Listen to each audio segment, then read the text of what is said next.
மின்னணு வாக்கு எந்திரத்தில் முறைகேடு செய்ய முடியும் என உச்சநீதிமன்றத்தில் வாதங்கள் முன்வைக்கப்பட்டிருக்கின்றன. அண்மை செய்தியாக திரையில் பார்க்கிறோம். மின்னணு வாக்கு எந்திரத்தில் முறைகேடு செய்ய முடியும் என உச்சநீதிமன்றத்தில் தொடர்பான வழக்கில் வாதங்கள் முன்வைக்கப்பட்டிருக்கிறது.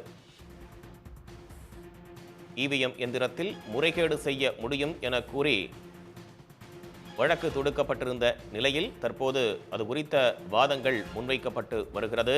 மின்னணு வாக்குப்பதிவு இயந்திரம் மற்றும் விவிபேட் இயந்திரத்தில் பதிவாகும் வாக்குகளை 100% ஒப்பிட்டு பார்க்க கோரி வழக்கு தொடரப்பட்டிருந்தது.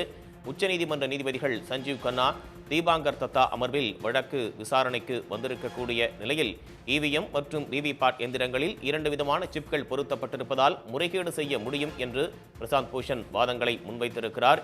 இவிஎம் எந்திரத்தின் முதல் மெமரி சிப் சின்னங்கள் பதிவு செய்யும் போது புரோகிராம் செய்யப்படுகிறது என்றும், தொகுதிக்கு தொகுதி சின்னங்கள் வரிசை மாறுவதால் அதற்கேற்ப ஒப்புகை சீட்டுகளை பிரிண்டாக சிப் புரோகிராம் செய்யப்படும் என்றும், ஒவ்வொரு தொகுதியிலும் புரோகிராம் செய்யக்கூடிய சிப் பொருத்தப்படுவதால் அதில் முறைகேடு செய்ய மென்பொருளும் பொருத்தப்படலாம் என்றும் வாதங்கள் முன்வைக்கப்பட்டிருக்கிறது.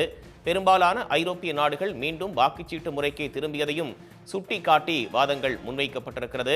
மின்னணு வாக்கு இயந்திரங்களை நம்ப முடியாது என்று ஜெர்மனி நீதிமன்றம் ஏற்கனவே கூறியிருப்பதையும் வாதங்களாக சுட்டிக்காட்டப்பட்டிருக்கிறது.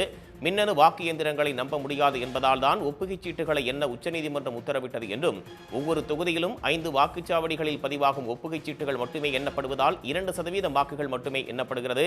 இவிஎம் மற்றும் ஒப்புகைச் சீட்டு எண்ணிக்கையில் மாறுபாடு வந்தாலும் அதனை கணக்கில் எடுத்துக் கொள்ளாமல் இருக்க வாய்ப்புள்ளது என்றும், இவிஎம் மற்றும் ஒப்புகைச் சீட்டு எண்ணிக்கையில் வேறுபாடு இருப்பதை எண்ணிக்கையோடு விளக்கும்படி நீதிபதிகள் தத்தா அறிவுறுத்தல் கொடுத்திருக்கிறார்கள். ஒப்புகைச் சீட்டு வழக்கின் விசாரணை பிற்பகல் 2 மணிக்கு மீண்டும் நடைபெற இருப்பது குறிப்பிடத்தக்கது. உடனுக்குடன் செய்திகளை தெரிந்து கொள்ள சன் நியூஸ் பெல் ஐகானை கிளிக் பண்ணுங்க.